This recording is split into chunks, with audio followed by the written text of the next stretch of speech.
Hi everyone, my name is Valerie Friedlander and I'm your host for Motherhood Unlimited, the #1 summit for moms who want it all. Welcome and thank you for joining us. It is our mission to take the limits off motherhood and empower moms to have it all for their own unique and vibrant life.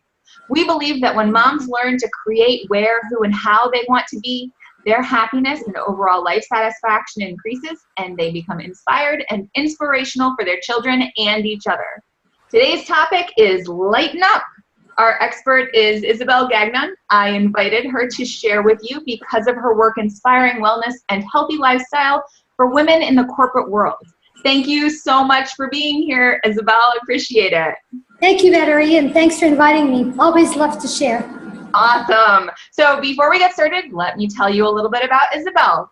She is been 25 years in the financial industry, which included the design of employee group health benefit packages, which was the springboard to realizing her lifelong dream of working in areas of wellness and preventative health.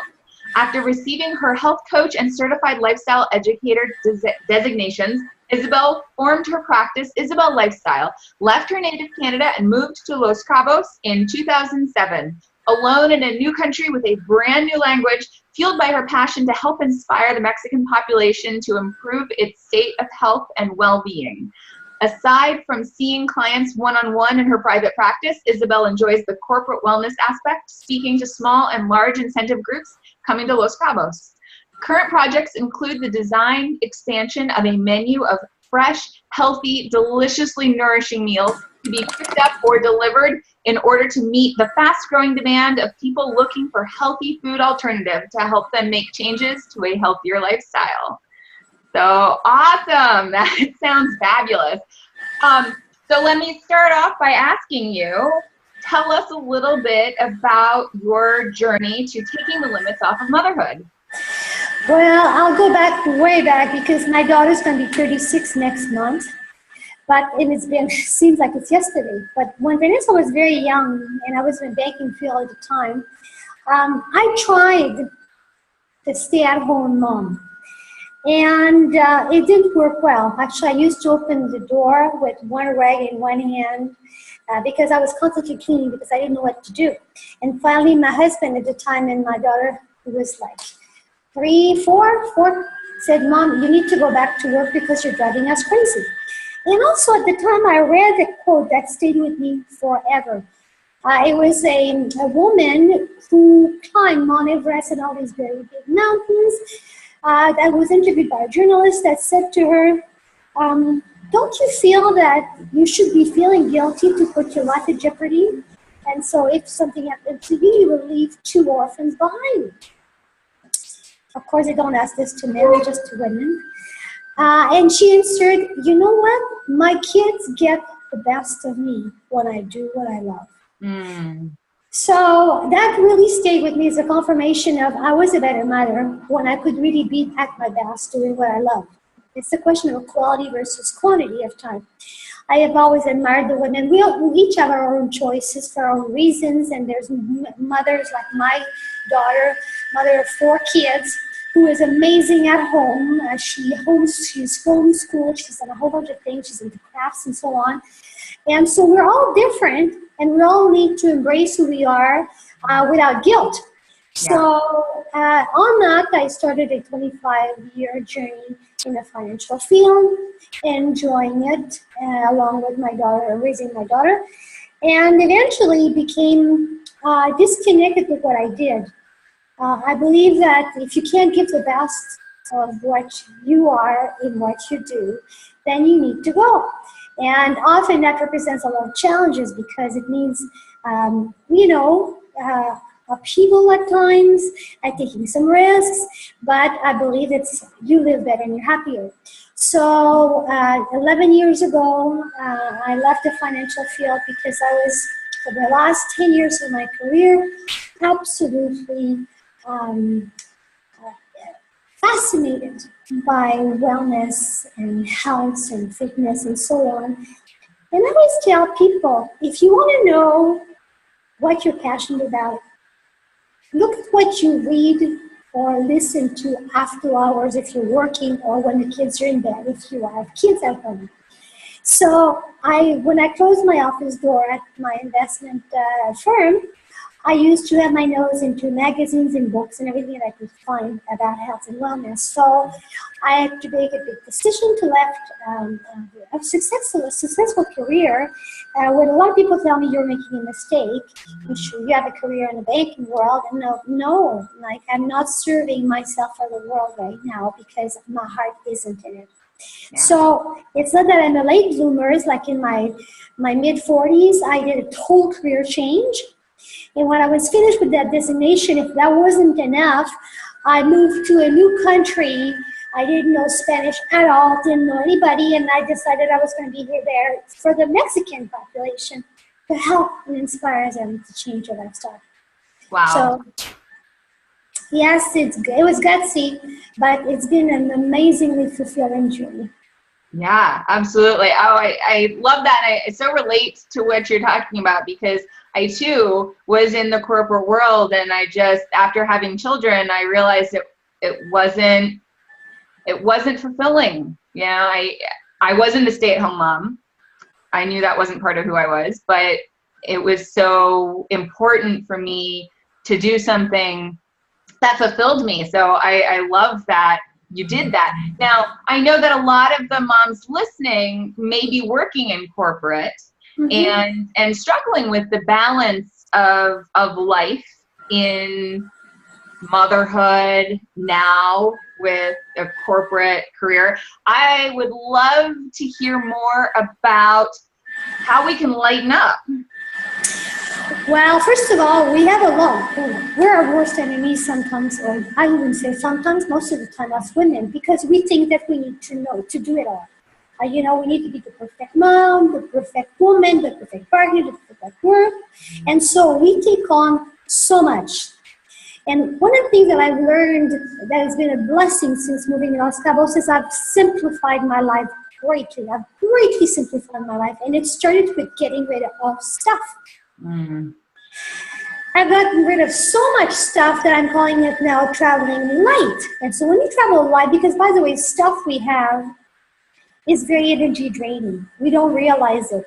And I remember living what I call up north now, with the pressure of having all kinds of things that we think that we need to operate in a modern world, mm-hmm. which we don't have that pressure down here. So I'm into people. I got connected much more with nature since I've gotten rid of that. So I found that the things that I wanted to do, I have more time to do because I've gotten rid of a lot of things that were taking room for nothing in my life. So it's about, first of all, being really real, having a really real conversation with ourselves. Yeah, because there's some things that we could get off our list, that we could scratch off our list to make some room. Because we don't have, I mean, we all know we don't have more time. We're all given 24 hours. And it's about priorities and what's important to you. So the first thing I always tell my clients is, you know, just take a piece of paper. I know this is an old adage, but it is. And just be brutally honest. Make the list of what you need to do every day and a couple of things that you can knock off that list to make some room for you. Mm. Yeah, that's a big one. Yes, it is. You know, I compare this to snorkeling. And my clients love that when they hear that story. And I developed a love for swimming. And of course, here we have the Sea of Cortez. It's just unbelievable to swim here and all these fish and so on. But when you want to start snorkeling, when someone starts snorkeling, they have the fear of what they're going to find at the bottom. Like, it's like, you know, they always think like a shark. You see too much on TV. Yeah. So what happened is when you start snorkeling, it's like you just want to go and take a really quick look, just because there's fear of what's inside. Mm-hmm. And the more you do it, the more you discover how there's no fear. You end up in the bottom of the ocean and you realize how much there's an absolute world of beauty. Well, that's our inside as well. That's within us.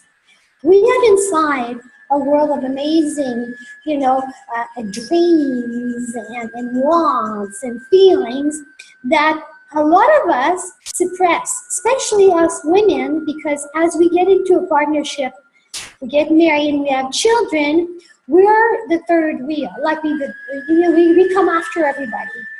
And so we suppress a lot of that, and for the sake of the family. And I mean, it's good. We have to all compromise, but there's a certain point where we become numb. You know, when you suppress enough of what you really want and feel, some of us gain weight. Some of us feel stressed or depressed, you know. And so we start to get off of our center.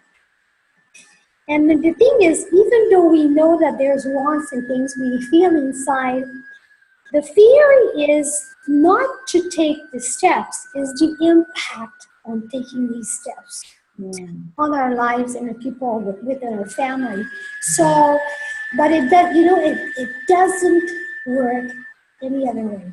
It's just a matter of time. If you delay going through what you really deeply want, it doesn't matter if it's in your relationship, in your professional life, if you delay this too long, it's just a matter of time before it shows its ugly head in a big trouble.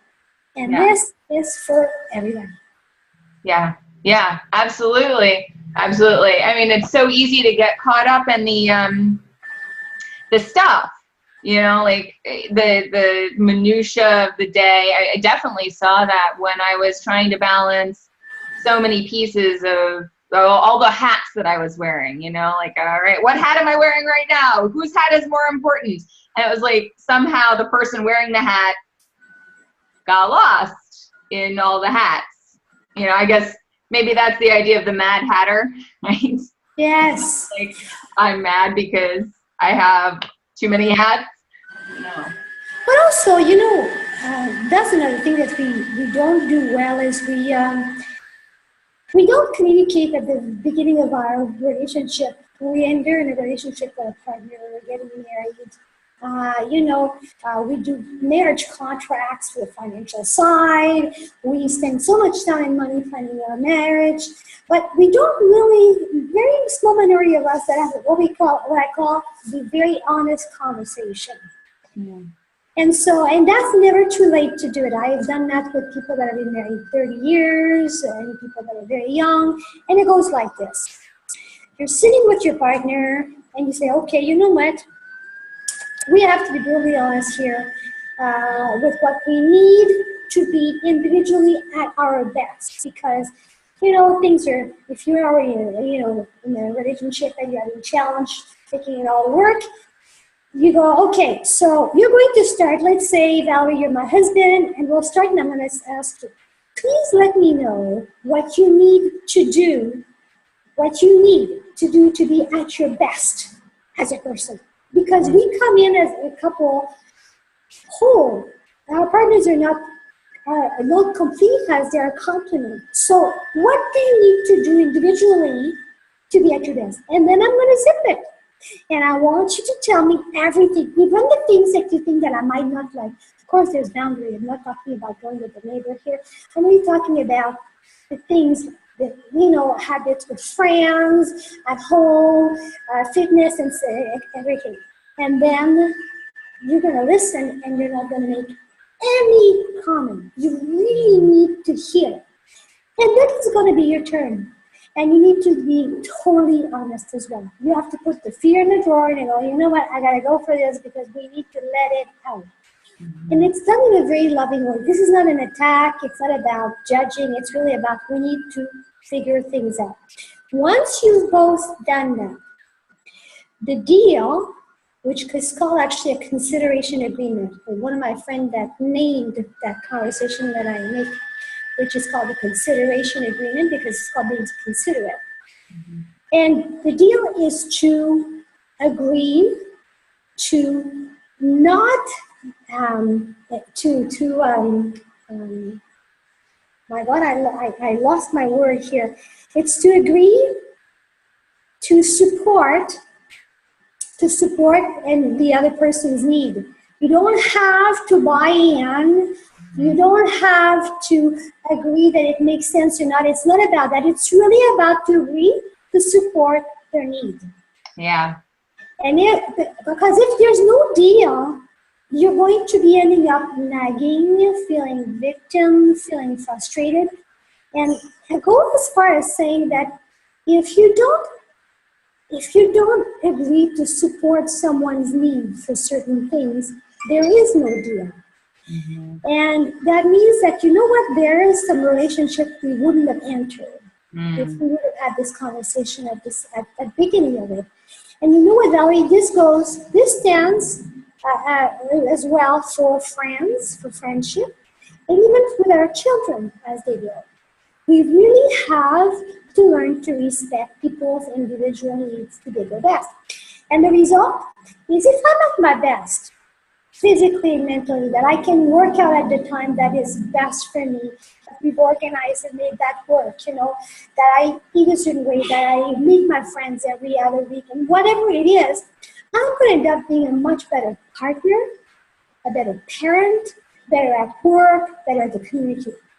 Mm-hmm. And so we have to stop losing ourselves in our relationships, supposedly for the sake of it. It's always about fear, the fear of not being loved, the fear of someone leaving. Well, if you go down the wrong road of suppressing, you're going to end up in a worse situation anyway. So, Mm-hmm. enter the relationships. Yeah, absolutely. And I think about like what kind of relationship would I want to have with a friend, with a partner, with my kids, or even with a job. It seems like, there's certainly the aspect of money, if I need to make money, but like, how do I want to work? And I would love for you to talk a little bit about taking this concept to the workforce. But one of the things that you said that stuck in my brain was, my husband, he relaxes playing video games, Mm-hmm. and of course there needs to be a balance. Like, he's always playing video games. That's a problem. But like, video games don't speak to me. That doesn't do it for me, but that doesn't mean that it's not something that helps him to decompress, but I used to totally dismiss that and kind of judge it and go, you're not doing all these things and you're just sitting around playing video games. And when I started recognizing, we had an agreement about like how much time he was going to spend doing that. But when we had an understanding that that was something that really helped him, and I respected that. And good for you. And this is a very good example, Valerie, of thinking that approving of other people's behaviors or likes for certain things, It's really about respecting their individuality. Again, we talked about boundary. Of course, you want to make sure that when you negotiate that, there's a time frame, because you can't spend the whole day on that. I mean, when you're in a partnership, there's a reason there's two people. Right. But there's three entities in the relationship. There is three. There's you, me, and us. Mm-hmm. So the you and me, we have to negotiate the time that we need to be at our best. And also there's the us that we need to negotiate the time and the things we're going to do together. But I'm going to give you a very simple example that will make you laugh. I used to be in a long-term relationship with a man, brilliant man, intelligent, great guy.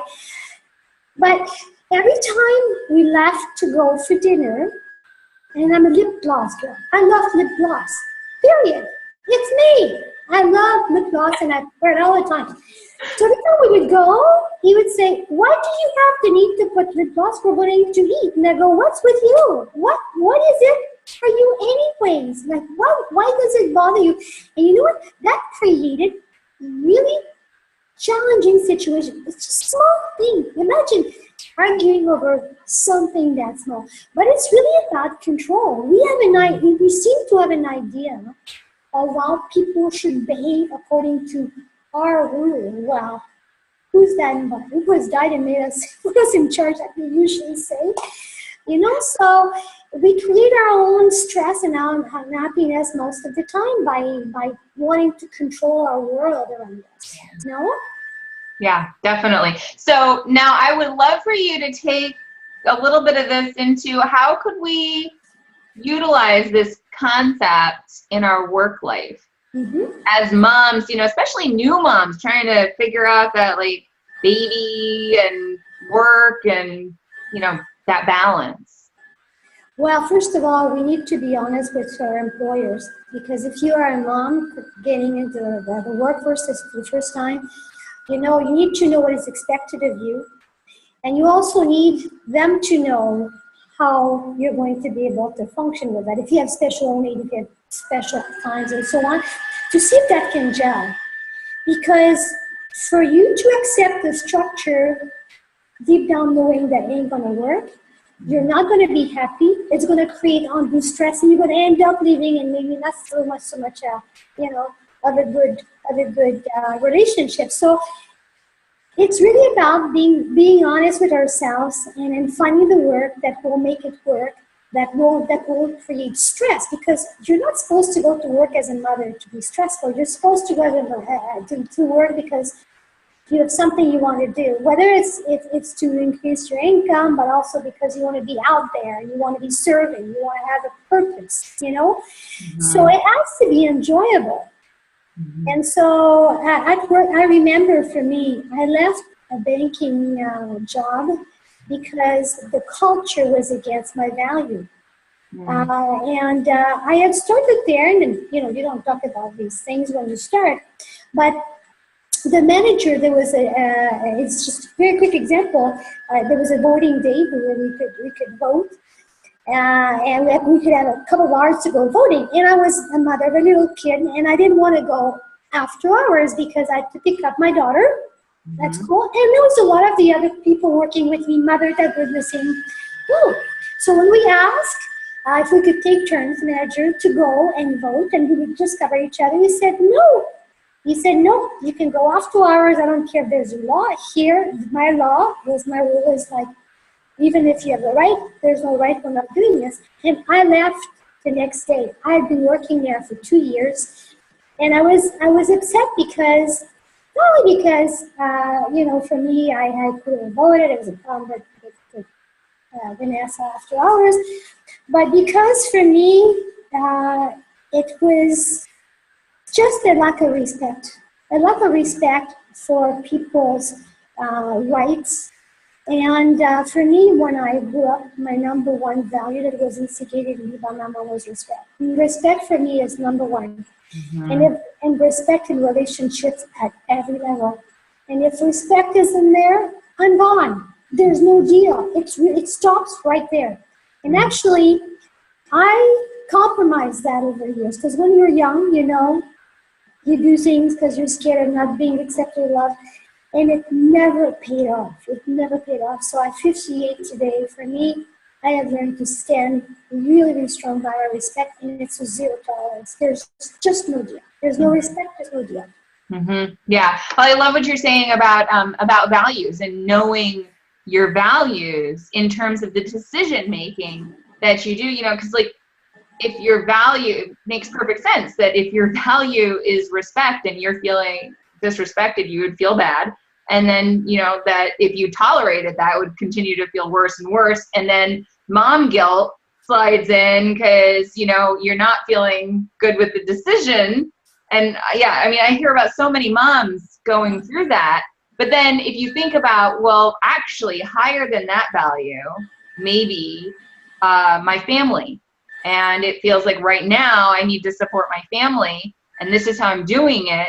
So it kind of diminishes that guilt or that feeling if you're tied to your values, like you were saying, so that you know what's compromisable and what's not, you know? It's a good point, you know, because sometimes, especially if we need to work to supplement the family, and so it's hard to have a decision to leave a job because we're not happy. There's compromising, and there's compromising in values and so on. But the cost is too high. The cost of staying when your values are compromised created a stress that is so much more costly than having to find another work or having to be tight for a little while.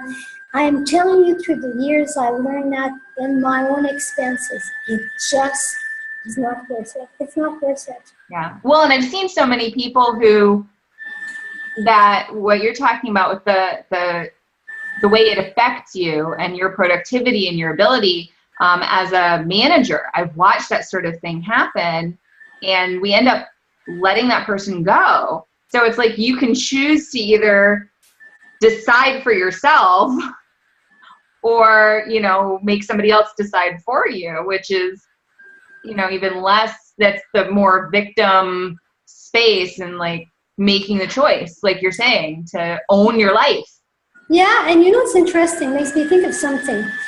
There are times that it's worth it to stand up and speak up to help change the world. You know, so in the case of the bank, I could have, you know, fought the bank. I could have, you know, made a case for this manager and go right up over his head. In this case, for me, I didn't want to spend my energy there. Because even though he could have been reprimanded, like for me, the damage was done. Like a leopard never loses its patch. Someone that has certain values, they're staying with them forever. Things change, but not values. So there's time when you can stand up for yourself, and there's other times that it's not to be cowardly, it's actually respecting your own self. It's a case of self-love. Mm-hmm. So it's stress is created 90% of the time. We create our own stress 90% of the time. And that's a big just that all my clients make when we talk about stress, because it is such a big issue. Yeah. Just take a sheet of paper, and every time you're stressed about something, write it down. Just do this one day. Just do it only one day. And at the end of the day, make a tally of the stresses that you created that you had no control over, or things that you fuss about. Because another thing that we do very well as women is we're fussers. You know, you wake up and you have a pimple. Well, we're going to spend 2 days. 2 hours to fuss about, oh my God, people are going to see it. You know, people at work, you can imagine people just looking at you, and if they're seeing that pimple, it doesn't matter. That's the simplest of things. But we fuss about a lot of things. Yeah. So at the end of the day, when you look at the sheet, it's a matter of crossing off what you can control, could not control, and what you fuss about. And you won't believe that this whole page went down to maybe 10%. Mm-hmm. It's a very, very, very powerful exercise, because it doesn't matter what you think, if it works or not, but once it's in your head, from now on, every time you want to fuss about something, the list comes out. Mm-hmm. And you decide, no, I'm not going to go there. There's nothing I can do about it. I'm letting go. I give corporate seminars, and I tell people I'm only going to put one picture on the screen for the issue of stress. It's a hand that lets go. We have to let go. That's what I mean. Lightening up is we have to lighten up. Yeah. We fuss about everything. We gossip about everything. We talk about everything, and we want to control everything. Mm-hmm. We have to let go. I promise everybody listening right now, I promise you it works. You're going to decrease your stress the first week by 50%. I promise you. If you do that list, and if you start to put this into practice, it's very powerful. So we were a little choppy when you were telling us exactly the list. So tell us again exactly what we would need to do to make that list. Okay. So you're going to take a sheet of paper and do it for one day, and you're going to write down every time you're stressed, every time you see that, feel that feeling that it's coming up like a hot flash. Stress, and you're going to write down your stress. Every time you stress about something, and every time you fuss about something. Mm-hmm. Fussing is about, I don't like my hair today, or I feel fat, or I don't need to wear, blah, blah, blah. I mean, this goes on forever. So you might need a couple of pages. Never mind one sheet. And at the end of the day, before you get in bed, you're going to cross off everything that you stressed about that you could not control, and everything that you fussed about. And I'm telling you, you're going to laugh, because one of the things that I laughed a lot about is because I used to be one that complained about other people's driving behaviors in my car by myself. Mm-hmm. All the time. Like, oh God, here go, no flashers, line, wrong lane. And I realized that I spent my time driving, complaining. And I'm thinking, you're missing this, see? You're missing everything, and you're stressing yourself for what? Nobody can hear you. You're not a traffic person, So you gotta let go of this habit. So I consciously started, no, it's serious. I couldn't believe how complaining I was. I was a complainer. I'm a positive person, but how much of a whiner I was in the car. So I started the next day. Every time I was going to open my mouth, nope, you're going to look at the sea, look how beautiful it is. Nope, it's just not going to go there. Put some music, do something, and I can't believe how it's changed my life driving it. Unbelievable. Doesn't mean that you're never going to do it again, but I mean, I catch myself doing this very rarely now, and I can't believe how stressful it was for me to drive before. Yeah. Well, I think about what kids pick up, with that sort of thing in the car with us. I remember driving one time in the car, my husband will get really caught up, and so will his mom. So I guess maybe it's a thing that's gotten passed down, but get really stressed out in the car and be like, "Argh." So I'm just in the car by myself with my kid, driving down the road to daycare, and I have to stop a little bit quickly. And from the back seat, he's probably like 3 or something. From the back seat, I hear, "Oh my God!" That is so cute. I had some quick reflexes. I was just like, "No, sweetie, it's oh my goodness," It's just, and he's like, "Oh my goodness, people! Oh my goodness!" from the mouth of babes. Yeah. Yes, absolutely. So absolutely. Writing that down. I've done this before, this exercise, and it's really powerful. And I've also, one of the other things, taking it a step further was, whatever spirituality you practice, say, I heard it called a God box, but you get a little box and you write God on it or whatever word works for you. Uh-huh. And then any of those things that you don't have power over, at the end of the day, you write them on a little piece of paper and you put them in the box. Yes. Okay, these are yours. I'm done with them. Yes, that whatever works for you. There's all kinds of little tricks. People always say, "How should I do this?" The way that's going to work for you. It's like the same as exercise.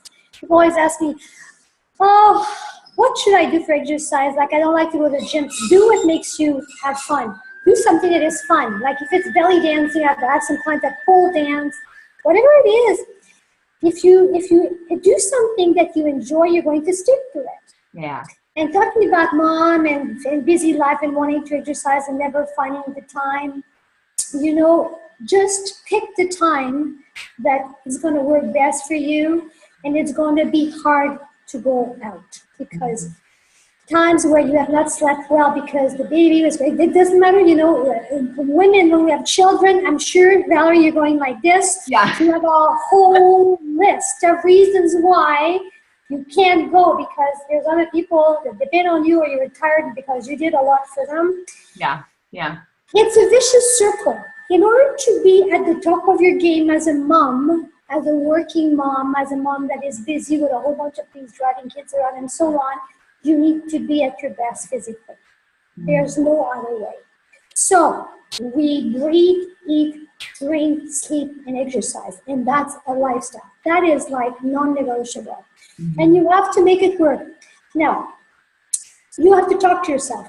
One of my best talk to myself, because even though I'm very, I don't need other people to make me go and exercise, I'm very motivated, self-motivated. There's some mornings it don't feel like it. So what I say to myself is, come on, get out the door because you want to go for the first high. You know high, like when you're high. You know what the first high is? Is to having done something that you didn't feel like doing to start with. If you just, go, oh God, I need to go out with this walk, and you talk yourself out for 10 minutes, and then you finally take yourself out, and when you're finished, you go, yes! Yeah. Yes, I did it. Yeah. this feeling that I'm done, because now you know, oh my God, okay, I'm back on track, or I'm feeling good. And it's like, yes, I'm going to do that. Yeah. It's such a great high. And so every time I don't feel like it, I want to think about getting to the first high as opposed to an hour of I should have. Yeah. Regret. Yeah. So the cost of not doing it again is much higher than to go for the first high. The second high, of course, is once you've done this a few days and a couple of weeks or so, and it's the buy-in. That you see enough change and you feel good, and you know that you need to do. And women, and you mothers out there, it's the best stress buster ever. It cleans the cobweb, makes you feel good, makes your skin look good. It doesn't matter, and it doesn't have to cost anything. One of my projects is to do a little video on the zero cost of a healthy lifestyle. And we need to get out there and use our environment. There's all kinds of things. There's all kinds of equipment in a park, bench park, walks, to do your own weight training, functional training. Walking is free, running is free. Get yourself a bike instead of a jewelry piece for the next birthday. So we really have to do it and choose what you like, and have this conversation with your partner so that you agree that he's going to cover your shift at home when you do what you need to do for yourself. You really have to do it. There's no other way. There's no pill. There's no diet that will replace that. Yeah. Well, and that ties into that whole, what do you need to be able to be your best self, that conversation that you have with your partner. Like, yeah, I mean, actually my husband and I just had that conversation last night. Well, we started it when we were like, okay, we need to sit and think and reconvene. But yeah, absolutely. It's like, all right, he was being really off and just having a really rough time. I'm like, okay, so what do you need? He's like, I don't know. All right, well, I'll think about it and let's come back together and figure out what we can do. Because I want him to be at his best, and I know he wants me to be at mine. So we are just about at our time. I would love just to recap, what are like the 2 or 3 things that you would like our audience to walk away from this interview with? One more thing, yes. I just finished a 21-day, what we call the whole detox, which is basically just letting go of things physically, emotionally, and spiritually that don't work for us. So the food, I got 21 days of healthy food, 21 days of working on my spirituality of my thoughts, and it was a very big confirmation and a big ha-ha for me that you'll never lose the weight for good if you don't clear up the toxins, the spiritual and the mental and emotional toxins that we have. And we don't have time, but please Google the 21-day whole detox by Deanna Minich. Deanna is DeannaMinich. She's food and spirits. She's has got a PhD in nutrition, but she's got this brilliant program that she's developed. You can buy the book and do it by yourself, or she also has a group webinar session starting in October. Whatever works for you, but it was very, very telling for me that us women, we go through all kinds of diets thinking that we're going to be able to lose the weight for good with this particular diet, until such time as you're happy spiritually, mentally, the weight will not go. So it will help you to make those decisions. Yeah, I love that. Yes, absolutely. And simplify your life. Just keep it simple. Lighten up. Yeah, it doesn't have to be nearly as complicated as we make it. What's the basic part of whatever it is? Yeah, I struggle with that sometimes, but it's so true. If I can just find what is the core of this need that I'm feeling, or what is the centerpiece, and absolutely, what is the root, the critical piece. So just get snorkeling. Yeah. Beautiful in there. Yeah, absolutely. I love it. Okay, so I believe that you have a free gift for people listening. Why don't you tell us a little bit about that and what that will do for them? Well, I'm in Los Cabos, but we all have access to technology, so whether it's Skype or the Zoom program that you were kind enough to share with me that I didn't know existed, a 30-minute session at distance I call this a discovery session. I'm a health coach and lifestyle educator. So I don't do diet. I really help people define, inspire them to develop their own healthy lifestyle, balance between the stress management, the food, and so on. My practice is body composition based. Unless you're here, you can have that done. But the rest is easily done at distance. Awesome. Well, thank you so much, Isabelle, for that free gift. And thank you so much for being here with us. It's been a pleasure talking with you. My pleasure, and good luck. Thank you. And as a reminder to everyone, in the email that you were sent for this video, the link will also take you to where you can access Isabelle's free gift. And this concludes today's interview of Motherhood Unlimited. Thank you everyone for joining us, and be sure to tune in tomorrow for another exciting, inspirational, and helpful interview from Motherhood Unlimited. I look forward to having you join us.